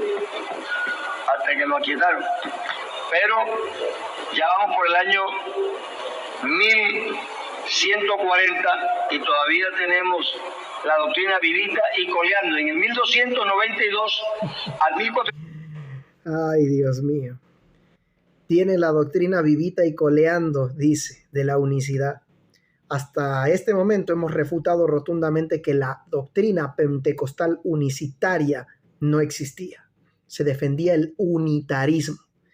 Y claro está que los hombres que él ha mencionado siempre fueron considerados herejes y defendían el unitarismo o el monoteísmo también, lo que es la creencia y existencia de un solo Dios. El movimiento unicitario pentecostal no existía. Tenemos a los bogomiles, vea. Yo quisiera que tuviéramos tiempo un día para que habláramos de los bogomiles. Todo lo que se llama Yugoslavia, ese país que está tan de moda, Bosnia, todo eso, toda esa parte era del nombre, era de la unicidad. No eran dos personas, no era un movimiento chiquito. El rey Estéfanos era bogomil, él los apoyó mucho. Así que lo que se llama Yugoslavia, todo eso era de la doctrina de la unicidad. Sería como Colombia hoy, pero no, Colombia no, nosotros tenemos poquita gente comparado con ellos. Los euchitas u orantes eran los descendientes de estos priscilianistas y luego vinieron los bogomiles que también dominaron la escena poderosamente hasta 1463. Fíjese usted que ya estamos hablando de la época del descubrimiento de América, ¿cierto? Así que ya eso es ayer. Ya empezamos a ver la historia colombiana también ahí naciendo. Porque después tenemos nosotros al científico Miguel de Servet. Miguel de Servet estuvo a punto para venirse a Nueva Granada porque lo perseguía. Y fue un científico grande. A mí me hizo gracia porque en España nosotros compramos el local para la iglesia en una esquina. que está enfrente del Hospital Civil. Y como es el Hospital Civil, las calles tienen nombre de científicos. Y está una así, cerca de la iglesia, se llama el doctor Fleming, el que abrió la penicilina. Y la otra que golpea directa en la iglesia se llama Miguel de Servet, que era el hombre fuerte de la unicidad y que descubrió la circulación de la sangre. Entonces, Miguel de Servet es un hombre muy conocido en Europa. La primera obra la escribió como a los 20 años.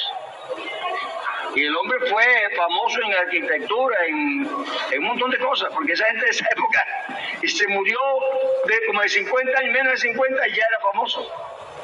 Así que no era un pintado en la pared. Se menciona a él como exponente de la doctrina, pero no era él una sola persona que creía en la doctrina. Es decir, siempre hubo un movimiento grande que creyó en la doctrina del nombre. El que tradujo la Biblia, ¿cómo se llama?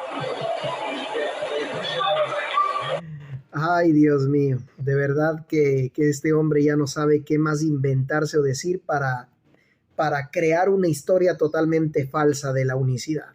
Miguel Servet defendía rotundamente el unitarismo. Por algo a él se lo conoce como el padre del unitarismo. Miguel Servet nunca fue unicitario. Antitrinitario, sí, claro que lo fue, pero nunca fue unicitario. Él predicaba la doctrina unitaria. Ese es el padre de la doctrina unitaria, Miguel Servet.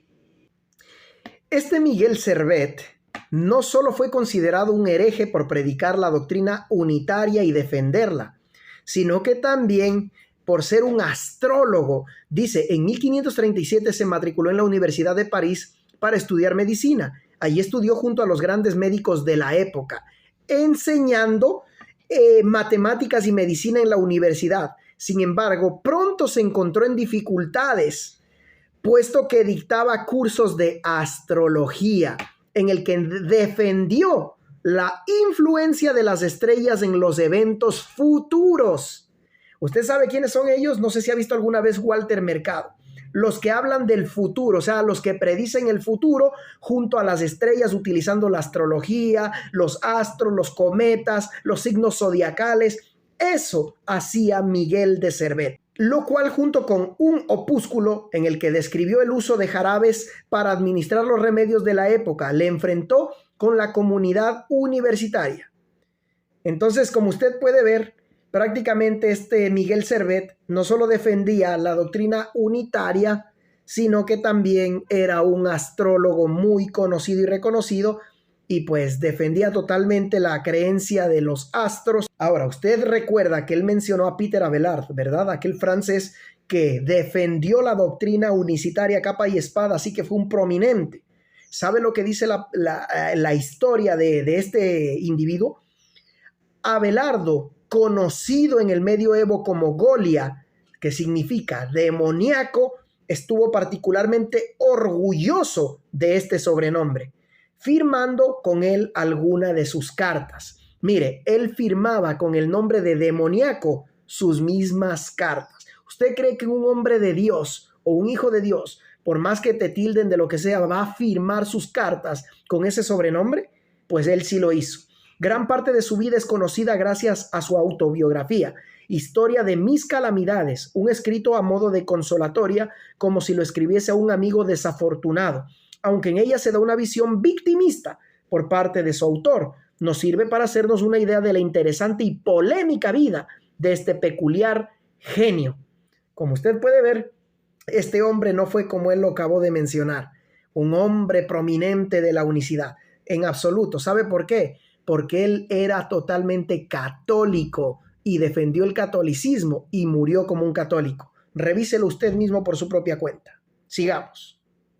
Casiodoro era de la unicidad, era modalista. Se atreve a decir que Casiodoro de Reina, él se atreve a decir que Casiodoro de Reina fue unicitario. De verdad que menos mal ya está muerto Casiodoro de Reina.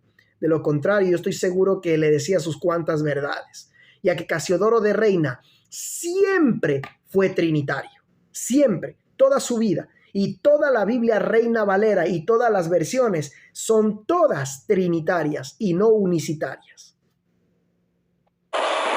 Así que no eran personas desconocidas. La Biblia del oso, que es la nuestra, porque tiene un oso en la portada, fue traducida por un modalista. Así que eso sí le da alegría, de ver que realmente lo que uno ha creído no estaba escondido, ni lo creían 2 o 3 personas, sino que ha sido una corriente de pensamiento que la taparon porque supuestamente era hereje. Fíjese usted que en Colombia a nosotros no nos mencionan casi para nada. Y somos la iglesia más grande después de los católicos. Pero a los trinitarios salen por televisión y todo. Y los hermanos nuestros además les cae complejo. Hermanos, pero ¿cómo es posible que Enrique Gómez está haciendo y nosotros nada? ¿Quién dijo que Enrique está haciendo más que nosotros? ¿Quién dijo? Ustedes que les cae su complejo. Pero la iglesia que más crece es nuestra iglesia. Yo le creo rotundamente que en Colombia está creciendo o ha crecido lo que es el movimiento pentecostal unicitario o la Iglesia Pentecostal Unida de Colombia. Sí, en Colombia, pero le cuento que existen muchísimos países en el mundo entero, no solo Colombia. En Colombia, ¿sabe por qué? Porque ustedes, los líderes religiosos, tienen dominados absolutamente a todos los creyentes, a todos lastimosamente ignorantes de la palabra de Dios.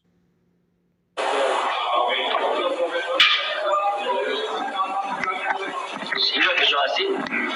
Y si no lo reconocen, igual es. Sí. Entonces, el movimiento de la unicidad ni se truncó. Vean, los bogomiles además imponían las manos y hablaban en lenguas. Así que eso no empezó en Azusa como... ¿Dónde dice eso en parte de toda la historia, que imponían las manos y hablaban en lenguas? Muéstreme usted dónde dice eso. No existe en ningún lado, no se dejen convencer de esta persona. En ningún lado en la historia dice eso. No, que Azusa y Azusa y Azusa para arriba y nos hacen creer que nosotros somos pentecostales de Azusa. Nadie está negando lo que pasó en Azusa. Pero no nos pueden venir a decir que eso es lo único que Dios hizo, hermano. No es posible que desde el año 1 o 100 o 120 hasta el año 1900 Dios no derramó su espíritu en nadie. Eso es increíble. Y nosotros no podemos plegarnos a una historia. Es muy creíble, porque recuerde que yo le estoy refutando rotundamente la unicidad, el movimiento unicitario. Esto del hablar en lenguas, de al imponer las manos y hablar en lenguas y todo, es totalmente nuevo. En la Biblia no se menciona que imponían las manos y ellos empezaron a hacer un relajo. En la Biblia se menciona que ellos hablaron otros idiomas en el aposento alto. En idiomas. Y yo voy a preparar un estudio acerca de ello. No dice en ningún lado que se les imponía las manos y todos eran un revolú y hablaban como quiera. Pablo mismo dijo, prefiero hablar cinco palabras con entendimiento que 10,000 palabras en lengua desconocida. Y para eso había una regla, que cuando existía alguien que hablaba en lenguas tenía que existir un intérprete, y no así porque sí. Y también Pablo les daba una orden, que sean 2 o 3 y por tiempo, de lo contrario que se callen en la iglesia. Él mismo les decía, cállense si van a hacer un revolú y todos hablando en nuevas lenguas y el uno pisoteando al otro, pisándole el pie, la otra cayéndose de cabeza, porque yo he visto hasta hermanas que se han roto la cabeza supuestamente danzando y moviéndose como quiera. No, mi señor, la Biblia nunca menciona absolutamente nada de ello. Usted se lo está inventando. Historia tan amañada que pone además a Dios en ridículo. Sí. Es decir, que en todos esos años Dios no se reveló a nadie, ni se manifestó. No, hermano. Eso es increíble. Pero usted le compra un libro de historia el cristianismo, escrita por un evangélico, y le habla de los años de la oscuridad. Hasta que no nació Lutero, oscuridad. Y de ahí para acá, trinitarianismo sin Espíritu Santo y sin nada, y los trinitarios en Azusa. Porque el otro día hablaba yo con un pastor y digo, bueno, todos tenemos que ver lo que estamos haciendo, porque hablamos mucho de los trinitarios. Pero yo pregunto, ¿Azusa fue del diablo o fue de Dios? Pero el movimiento ahí fue con los trinitarios, no fue con nosotros. Sí, hay que ver bien lo que estamos hablando. Vean, Dios no tiene fronteras. Dios es como al agua. Si usted la suelta, ella busca y busca y busca y busca y busca. Dios está buscando quien le escuche. Todo el día llamé y nadie respondió. Pero Él sigue llamando.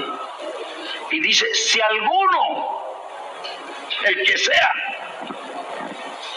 Abraham, quién sabe cómo estaba lleno de muñecos allá. Pero yo digo, ¿hay alguien aquí? Y ahora digo, uy, Señor, yo te estoy buscando. Este es el hombre. Ya. Porque Dios habla. Y si alguien escucha y le abre la puerta, Él entra. Y como dice el hermano, si nosotros somos tan incopetados que creemos que Dios se casó con nosotros y que de aquí no se va a salir, no importa lo que hagamos, estamos equivocados. Dios no se va a casar con nosotros. O andamos con Él como debe ser, o Él nos deja. Bueno, en esto puedo compartir algo de lo que él dice. Es muy cierto, porque yo he visto y existen muchos creyentes que creen fielmente que solo por ser del nombre o pertenecer a la doctrina unicitaria o que fueron bautizados solo en el nombre de Jesús, serán salvos. Y muchos lo han dicho y muchos lo creen así. Qué bueno que su mismo líder lo está refutando, porque no es cierto. Y también Eliseo Duarte lo dijo. De todas las doctrinas y religiones del mundo entero, Dios siempre tiene un remanente escogido y Él los va a reunir de las 4 partes del mundo entero. Los va a reunir y serán salvos, le guste o no le guste. Sin embargo, si ustedes de aquellos que creen que solo ustedes tuvieron la revelación y solo para ustedes, acuérdense que los mormones tuvieron también la misma revelación. Así que lo que sucedió en la calle Azusa les voy a explicar en breves palabras, pero usted investíguelo. Por falta del tiempo no se lo voy a leerlo también, pero usted puede ir a Wikipedia, lea cuándo empezó el movimiento pentecostal unicitario, estúdielo y vea lo que dice ahí. Empezó en 1913 con unos hombres que se rebelaron y pertenecían a la doctrina trinitaria en las asambleas de Dios. Y por haberse rebelado, porque tuvieron una nueva revelación, el imponer las manos, el bautismo del Espíritu Santo y todo lo que es el bautismo del nombre de Jesús y todo ello, todo eso lo que se practica ahora mismo y se predica en la doctrina unicitaria, nació con esos hombres, la cual fueron echados, los botaron de las asambleas de Dios. ¿Por qué? Por rebelarse, porque ellos pertenecían a la doctrina trinitaria, las asambleas de Dios. Desde 1913 en adelante sí existe la unicidad. Es una doctrina totalmente nueva. Así de sencillo. Así que no cree que no, nosotros somos de la doctrina. Sí, la doctrina, pero porté bien.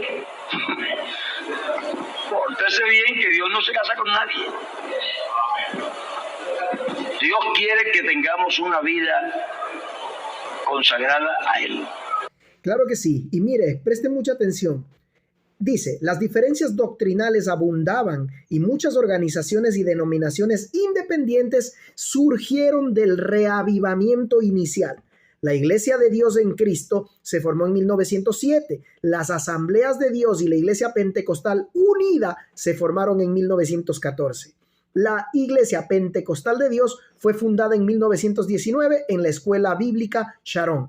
Hoy hay más de 500 millones de creyentes pentecostales y carismáticos en todo el mundo. Pentecostales, y les incluye también a los trinitarios, porque no solo los pentecostales son los unitarios o los unicitarios, sino los trinitarios también. De la unicidad o movimiento pentecostal unicitario existen nada más y nada menos que 40 millones de 8,000 millones que somos de personas en el mundo entero. A esto se lo conoce todo lo que ellos están practicando y predicando ahora como el reavivamiento. ¿Qué quiere decir? que todo lo que se predicó 2000 años atrás y durante 2000 años no sirvió para nada. ¿Por qué? Porque ellos tuvieron una nueva revelación. Y que lo pongamos a Él primero. Bienaventurado el siervo que le da el alimento a tiempo al rebaño del Señor. Dios nos puso aquí fue para que atendiéramos las ovejas, no para que nos apacentáramos nosotros mismos. Sin que eso quiera decir que los pastores no tengan derecho también a comer su hierbita por ahí de vez en cuando. También tenemos derecho, pero hay que cuidar a las ovejas, porque ese es el pueblo de Dios.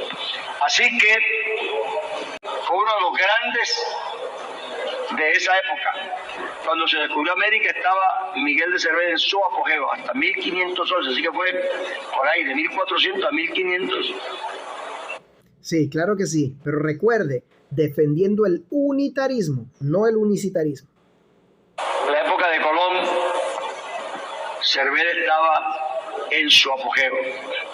En el año 688 se registra el nombre de Emanuel Swedenborg. Este fue un teólogo, hermano. A mí esto me hizo hablar en lengua hoy, leyendo lo que él escribió. Realmente. Yo no sé, pero es que a mí me...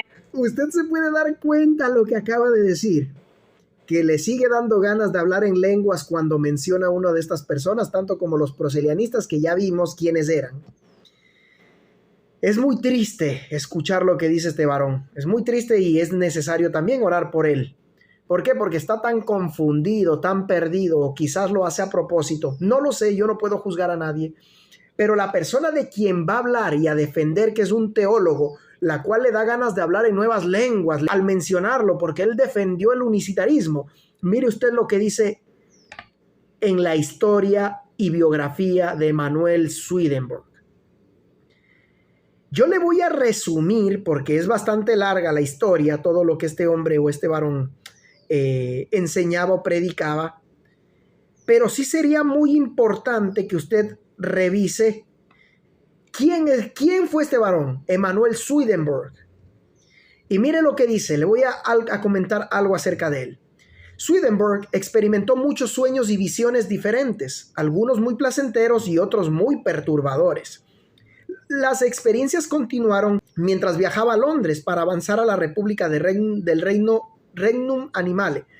Este proceso que un biógrafo ha propuesto como catártico y comprobable al concepto católico del purgatorio continuó durante 6 meses. También propuso que lo que Swedenborg estaba escribiendo en su diario de sueños era una batalla entre el amor a sí mismo. Era una batalla entre el amor a sí mismo, a él mismo, y el amor a Dios. En la última entrada del diario 26 y 27 de octubre de 1744, Swedenborg parece tener claro qué camino seguir. Consideró que debía abandonar su proyecto actual y escribir un nuevo libro sobre el culto a Dios. Pronto comenzó a trabajar de culto ed amore Dei, o la adoración y el amor a Dios. Nunca lo completó, pero Swedenborg lo hizo publicar en Londres en junio de 1745. Este hombre, Swedenborg, tuvo una revelación tremenda y una visión grande, la cual aquí se lo voy a adelantar. El encuentro dice que él tuvo una visión. Él habló con Jesucristo, incluso se tomaron una taza de café. Le vuelvo y reitero, usted estúdielo, vaya e investigue quién es este varón. Por falta de tiempo yo no se lo voy a leer todo, pero sí las partes más importantes. Dice: Swedenborg recibió permiso para contarle a la humanidad los secretos de la vida después de la muerte. El encuentro se había producido en la siguiente manera. Swedenborg se hallaba mirando por la ventana cuando vio que un hombre venía por la calle hacia él, llegando a sentir una empatía instantánea. Para su sorpresa, aquel hombre se dirigió a su puerta y llamó. Al abrir, Swedenborg sintió una confianza absoluta, una necesidad de entrega hacia ese individuo, que se presentó a sí mismo como Jesucristo, mientras tomaban agradablemente un té. Este le reveló su preocupación por el rumbo de la iglesia y le anunció que él era el indicado para explicar al mundo el camino correcto. Como usted puede ver, este Swedenborg afirma que se tomó una taza de café, de té, con este individuo que lo escogió a él, le habló y le dijo que él es Jesucristo. Usted puede darse cuenta que este hombre era un hombre confundido durante todo su crecimiento, durante su niñez, su adolescencia, siempre estuvo confundido. Swedenborg afirmó que la doctrina celestial, que las enseñanzas de la segunda venida de Jesucristo, a él le fueron reveladas. Consideraba que su teología como una revelación de la verdadera religión cristiana que se había ofuscado a través de siglos de teología. Sin embargo, no se refería a sus propios escritos como teología, ya que los consideraba basados en experiencias reales, en contraste con la teología, excepto en el título de su última obra. Este hombre no solo fue teólogo, matemático, sino que también fue un místico, escritor, científico e inventor. ¿Sí? Él también practicó muchísimo la astrología, al igual que Miguel Servet. Usted puede consultar si lo que yo le estoy diciendo es verídico o no. Él escribió muchísimos libros y tuvo varias conferencias de los misterios celestiales que influyen en toda psicología moderna. Algunos se sirvieron de los escritos de Swedenborg y le achacan que solamente tiene como finalidad el espiritismo, mientras que Swedenborg solo practicaba el espiritismo para convencer y no sin reticencias, conociendo bien los peligros de tales prácticas. Así estos grupos lanzaron un descrédito importante sobre Swedenborg y sus escritos, mezclándolos con sus prácticas sectarias. Otros aún se sirvieron de él mismo, de sus libros, sin referirlo directamente, pero para crear su propio movimiento religioso, su propia iglesia, y utilizando su teología de una manera personal entre ellos para poder citar el cientifismo, la teosofía, antroposofía, sí. Actualmente existen muchas religiones que citan sus escritos teológicos como la verdad divina. Se pueden encontrar esparcidas por las 4 esquinas del mundo, partiendo de África, Europa, pasando por Asia, donde los budistas le llaman Buda del Norte, para ir a Estados Unidos, América Sur y Canadá. Mire usted, prácticamente este varón era amante de sí mismo, punto 1. Segundo, él escribió muchos libros en la cual sus libros son terribles, habla de puro espiritismo, sobre el cielo y sus maravillas y sobre el infierno, los misterios celestiales, el amor verdaderamente conyugal, el amor escatológico, el caballo blanco, la Nueva Jerusalén, la sabiduría de los ángeles, etcétera, etcétera. Él escribió muchísimo de estos libros. Sin embargo, el más prominente fue el sueño, la visión que tuvo de haber hablado con Jesucristo y que se tomaron una taza de té, y prácticamente muchas religiones nacieron o doctrinas de este padre del sectarismo o de la herejía. En sí, Swedenborg, prácticamente, para resumirles, fue un hombre que aparte también era astrólogo. Recuerde, como Miguel Servet, también defendía lo que es la astrología, todo en cuanto a los astros, pero lo más terrible es que haya conversado, se haya sentado a tomar un té con Jesucristo, que le haya revelado la verdad a Swedenborg, y este hombre era prácticamente considerado loco y ofuscado en aquel tiempo. Era loco, estaba mal. Era un hereje, y todo lo que él escribió, ustedes lo pueden ver detalladamente, son puras cosas de astrología, puras cosas, puros libros de una mente endemoniada. Y sin embargo, el pastor aquí presente dice que él es uno de los más grandes, prominentes defensores de la unicidad. A mí me bendice el ver la verdad de Dios. Eso es la cosa más grande que hay. Uno a veces se goza en cosas que no. A veces cantamos cosas que se ve claro que lo que nos emociona es el ritmo de la música, porque lo que dice no vale nada. No tiene sentido. Este hombre dijo, vea, el cielo es el cielo, porque es el cielo de Dios. Y vale la pena ir allá porque Dios está allá. Dios es uno y ese es el evangelio que tenemos que predicar, así decía lo mismo. Así de clarito. Nosotros a veces nos actamos, pero ha habido hombres en la historia que por la creencia de un Dios, hermanos, se dejaron quemar, se dejaron matar, se dejaron perseguir, dejaron su fama, Mira algo tremendo que dice de Swedenborg. ¿Sabe usted que este Swedenborg visitaba constantemente el cielo y el infierno y Dios mismo se lo había permitido? Mire lo que dice. Según la doctrina celestial, el Señor había abierto los ojos espirituales de Swedenborg para que a partir de entonces pudiera visitar libremente el cielo y el infierno para conversar con ángeles, demonios y otros espíritus, y que el juicio final ya había ocurrido en 1757. Durante estos últimos 28 años de su vida, Swedenborg escribió 18 obras teológicas publicadas y varias más que quedaron inéditas. Él mismo se autodenominó siervo del Señor Jesucristo, en la verdadera religión cristiana que él mismo publicó. Porque todas estas teologías y de sus obras fueron publicadas por Swedenborg mismo, plenamente son inspiradas por Dios. Otros consideran que todas las obras teológicas de Swedenborg son igualmente inspiradas, diciendo, por ejemplo, que el hecho de que algunas obras no hayan sido redactadas en forma definitiva para su publicación, etcétera, etcétera. La nueva iglesia, también conocida como Swedenborgismo, es un nuevo movimiento religioso. Entonces usted puede ver claramente y estúdielo en casa quién fue Manuel Swedenborg. Si le interesa de verdad las cosas de Dios, estudie y mire quién fue Manuel Swedenborg.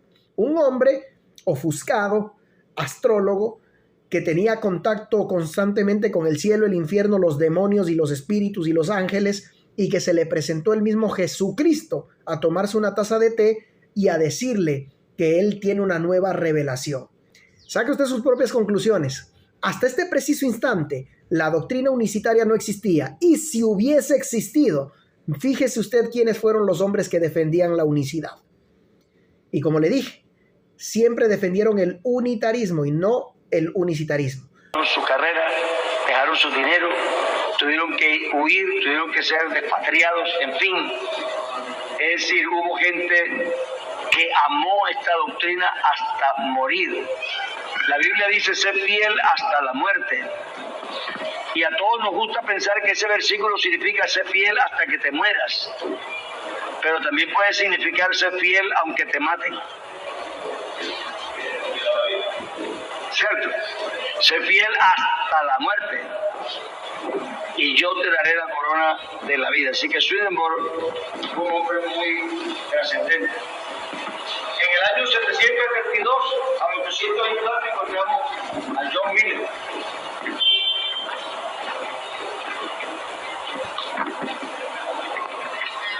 Como dijimos, esto nunca se apagó. La antorcha ha estado encendida a través de todos los tiempos. Ha habido tiempos muy difíciles, ha habido tiempos de persecución, ha habido tiempos de angustia, pero la doctrina del Señor no se apagó. Y eso sí me da como una fuerza,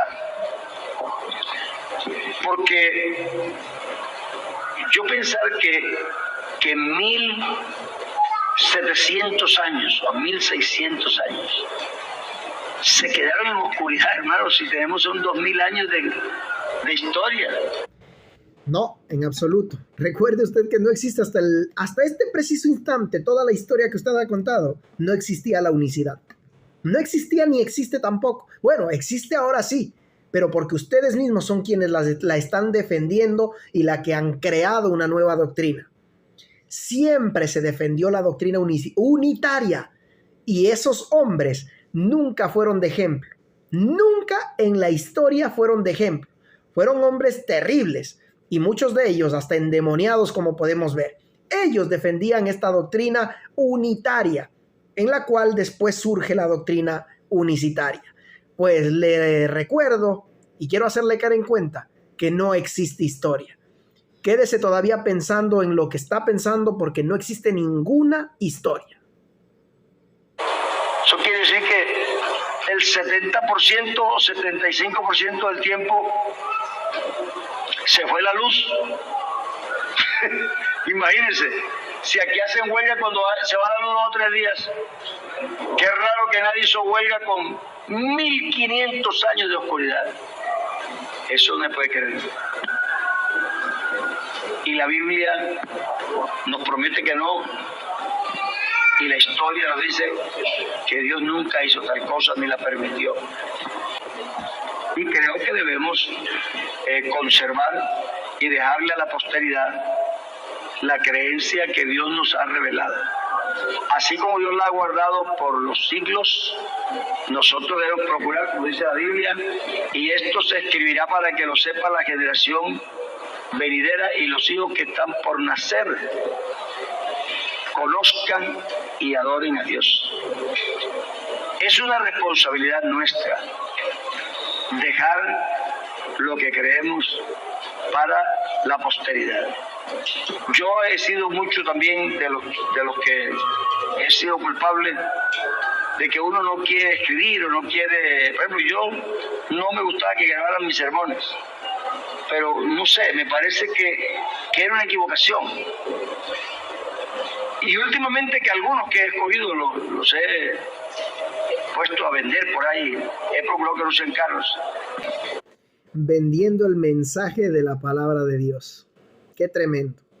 Se ha puesto a vender sus mensajes. Dice que no los ha vendido caros, pero los ha vendido. Imagínese usted al apóstol Pablo, Pedro, a todos ellos vendiendo el mensaje de la palabra de Dios. Qué terrible.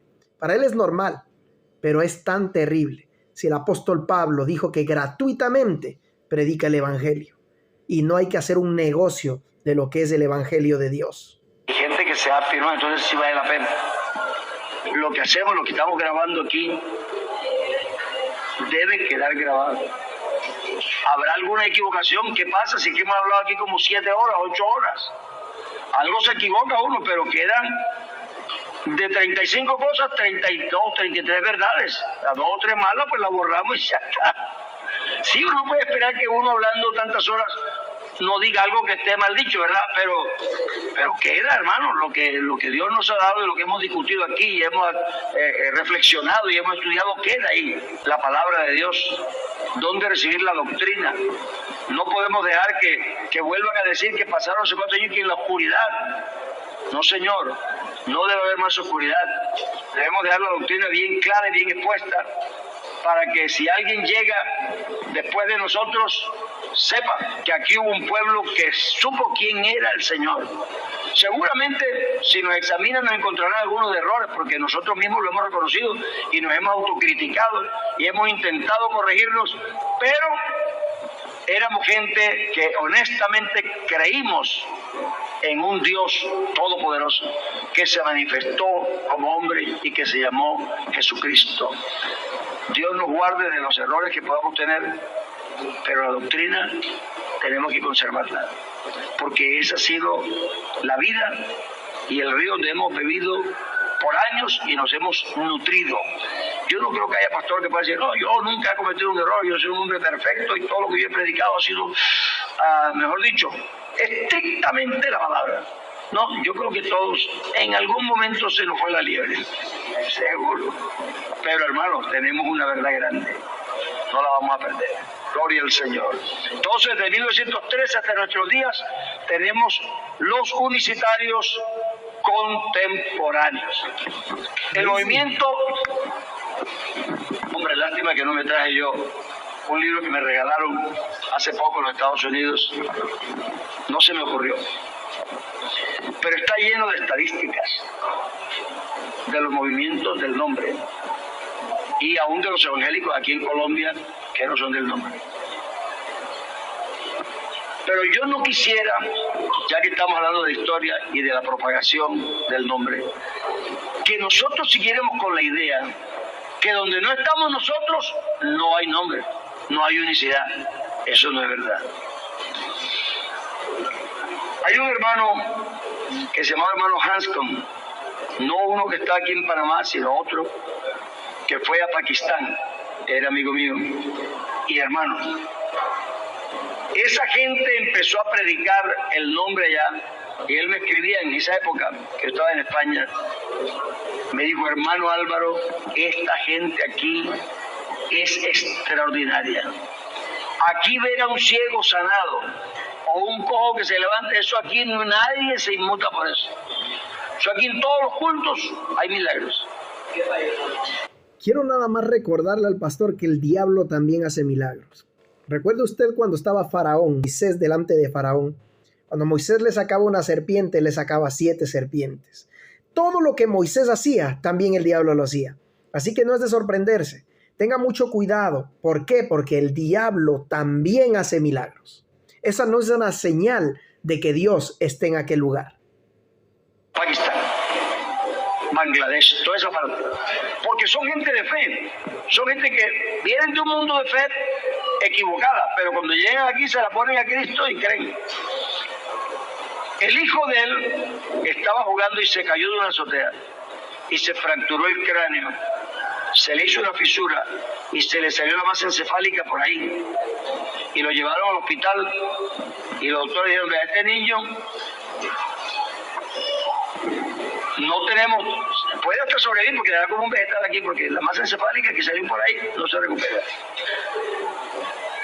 Y le avisaron, estaba en una campaña y él sí se vino. Cuando arrancó para acá, los hermanos fueron allá, los hermanos creyentes. Ay, hermana, ¿qué pasó, hermano? Entraron al cuarto y oraron por el niño. Cuando el papá llegó, el niño estaba en la puerta jugando fútbol. Así que esta doctrina del nombre no es que esté encerrada en Colombia. La India tiene una iglesia inmensa. Rusia tiene una iglesia grandísima. Uno de los últimos avivamientos grandes que hubo en el movimiento de la unicidad fue en las Filipinas. Hay un libro escrito, creo que se llama Como un viento recio, me parece que se llama. Yo conocí al hermano, él se llamaba hermano, se me va el nombre ahora, me estoy haciendo viejo. Ese hermano lo conocí yo en el Canadá, vino a una convención. Hermano, el avivamiento que hubo en las Filipinas fue una cosa arrasadora, como el de Colombia más o menos. Porque lo que está pasando y ha pasado aquí no es una cosa común. La gente del mundo que sabe, del mundo pues evangélico en otros países, que sabe lo que ha pasado aquí en la iglesia, están aterrados. La iglesia nuestra ha tenido años en que hemos fundado 3 y 4 iglesias por semana. Hermano, no estamos hablando de venta de chorizo, estamos hablando de iglesias. Eso no es común. Ese es el grande problema también, uno de los grandes problemas, que por el hecho de poner iglesias, de construir iglesias, piensan que es un avivamiento. Eso no es un avivamiento.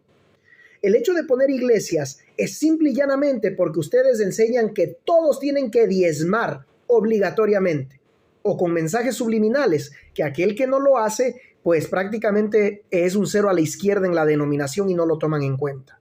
Eso es otra doctrina tremenda, donde él mismo se contradice porque no hay que judaizar a nadie. Nosotros somos gentiles y en la Biblia no existe ninguna parte, en ninguna, que los gentiles tengan que diezmar. Ni los discípulos pidieron diezmos ni tampoco diezmaron.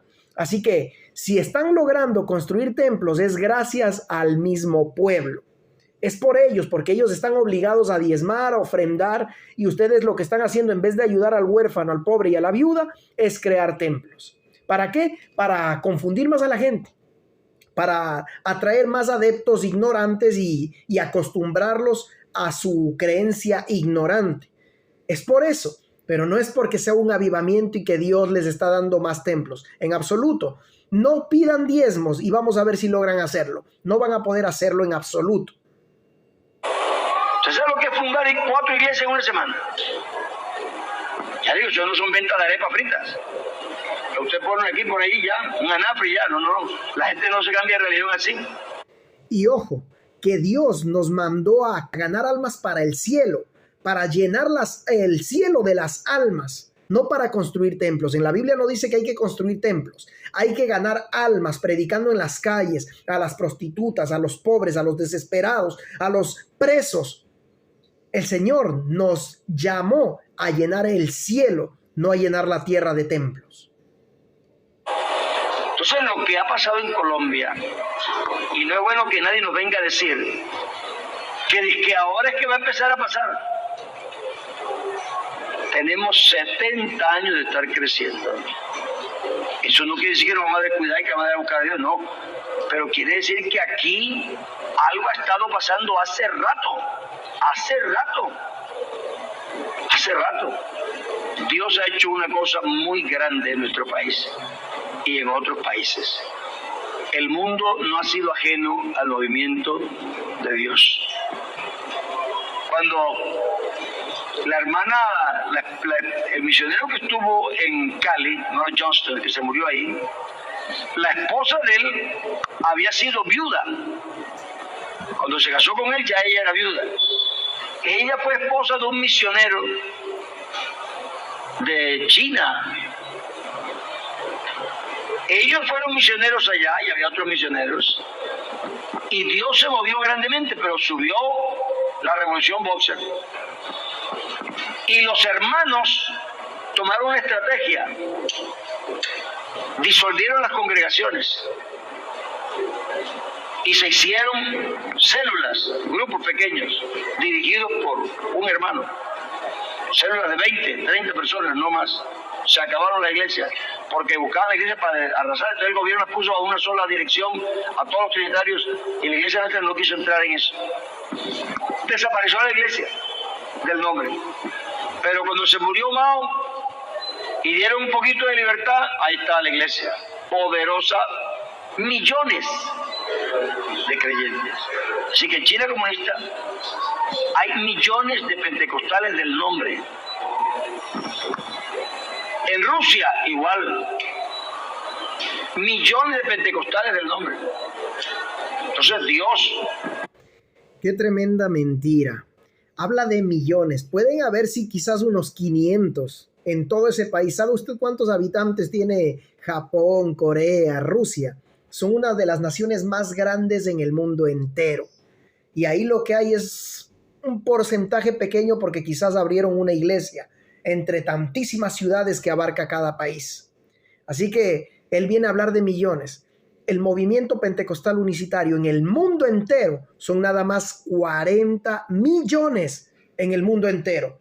Pero quiero acordarle que existimos 8,000 millones de habitantes sobre la faz de la tierra. No ha estado quieto. La iglesia tiene una responsabilidad de ir por todo el mundo. Eso no nos exime a nosotros de responsabilidad, pero eso sí nos anima a saber que Dios no se deja frenar por nadie. Dios ha hecho que esto corra y sigue corriendo. La antorcha del nombre de Jesucristo, de la unicidad de Dios, ha estado encendida a través de toda la historia. El último movimiento de 1913 para acá no ha parado. Entonces yo quiero como llamar la atención a los hermanos. Yo digo a la gente que están esperando que el último avivamiento, el último ya pasó y está pasando. Porque lo que dicen es verdad. Lo que pasa es que lo ubican mal. Dios anunció un avivamiento grande para los últimos tiempos, pero los últimos tiempos empezaron el día de Pentecostés. Cuando Pedro dijo, esto es lo que dijo el profeta Joel, que en los últimos días, ahí empezaron. Ahí empezaron. Ya no hay expectativa de que esto va a haber y que un último avivamiento, no, ya. Si Cristo viniera esta noche, ¿usted cree que puede venir? Entonces, ¿cuándo será el último tiempo? Ya pasó. Así que más bien despierte y lo que pueda hacer ahora, hágalo. Estoy ya, como dicen por aquí, cayendo y corriendo. Como la iguana. Esto es cayendo y corriendo. Ya nosotros no somos una generación que dice, bueno, vamos a planificar, vamos a planear, porque el mundo no. Nosotros estamos aquí es para allá. Lo que podamos agarrar ahora, agárrelo, lo que va a recoger ahora, recójalo, porque llegó la tarde y se acerca la noche, cuando nadie podrá trabajar. Así que esto ya se está acabando. Pero lo que nos da sostén y nos anima es que uno, al descubrir la historia, dice, no, es que Dios no nos dejó nunca. Dios nunca nos ha dejado. Esta fe ha estado brillando. Somos la última generación que tenemos esta doctrina maravillosa. Oiga, démosle gracias a Dios. Pues bueno, queridos amigos, terminó este video, esta enseñanza del pastor Álvaro Torres. Y pues, como usted puede ver y saque sus propias conclusiones, queda refutado rotundamente la historia de la unicidad. ¿Por qué? Porque todos los hombres, los que se mencionó, los más prominentes, primero, si defendieron la unicidad, siempre fueron considerados herejes y practicaban algo totalmente distinto a lo que predica la unicidad. Totalmente. Estuvieron metidos en el mundo del ocultismo, de la astrología, predicaban algo totalmente distinto a la unicidad. Ellos predicaron el unitarismo, no la unicidad. Así que no existe absolutamente nadie en la historia que haya sido unicitario. Y si por ahí alguien se quiso levantar, pues inmediatamente lo acabaron. ¿Por qué? Porque era algún hombre que tuvo una interpretación totalmente errónea, equivocada. Y pues quiso transmitirlo, pero lo terminaron. ¿Por qué? Porque obviamente no querían que esto se propague. Una interpretación que tuvo alguien por ahí, una interpretación extraña, no podía surgir. ¿Por qué? Porque los apóstoles nunca predicaron aquella creencia o interpretación. Recuerde que si los apóstoles hubiesen sido unicitarios, nunca se hubiesen atrevido a mencionar a dos personas y obviamente en algunas cartas incluso a las 3 personas de la Trinidad. Jamás lo hubiesen hecho. Ellos no hubiesen hablado de tal manera. La Biblia no estuviera escrita hablando de un Dios compuesto, estuviera hablando de un Dios único y singular. Sin embargo, nunca existió. Lo que sí existió fue el unitarismo. Ahora, usted decida si quiere ser unitario o unicitario. Si decide ser unitario, pues ya sabe cuál es la creencia del unitarismo. Y pues ahí sí tienen una historia. Servet, Emanuel Swedenborg, Sabelio, los Procelianos, etcétera, etcétera. Todos los que se mencionaron. Aquí hasta metió a Casiodoro de Reina, donde nunca fue ni unitario ni unicitario. Él fue siempre trinitario. Sin embargo, la desesperación de conseguir una historia, porque estoy seguro que mucha gente de la unicidad se está preguntando de dónde nacimos, cuándo nacimos, pues es claro y sencillo. Lo que él mismo dijo, desde 1913 en adelante, nace rotundamente la doctrina unicitaria, pentecostal unicitaria. Desde ahí no ha parado. ¿Pero cómo nació? Por la rebelión de un grupo de personas, la cual los echaron fuera de las doctrinas trinitarias porque pertenecían a las asambleas de Dios, y pues desde ahí no ha parado el movimiento unicitario. Y mire usted cuántas personas son hasta el día de hoy. En realidad son muy pocos adeptos para el mundo entero. No existe ninguna revelación, no existe absolutamente nada de lo que se está predicando la unicidad.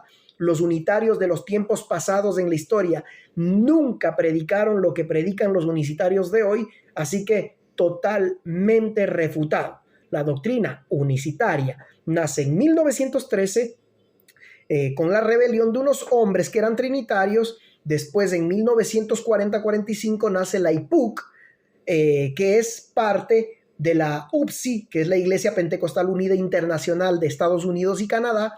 Nace la IPUC en Colombia, quieren hacerse ellos mismos, administrarse sus propios bienes y todo, así que los misioneros que fueron a Colombia los mandaron. ¿Para qué? Para ellos no enviar diezmos ni ofrenda a Estados Unidos, sino que quedarse con lo de ellos. Y lo mismo ocurrió en 1970 con la iglesia que ahora está aquí en el Ecuador. Ellos mismos quisieron hacerse cargo de sus propios bienes, de su propia administración, así que chao, Iglesia Pentecostal Unida de Colombia. Ahora ellos están levantándose, pero son nada más 350,000 en el mundo entero, de los ecuatorianos, 350,000 en el mundo entero.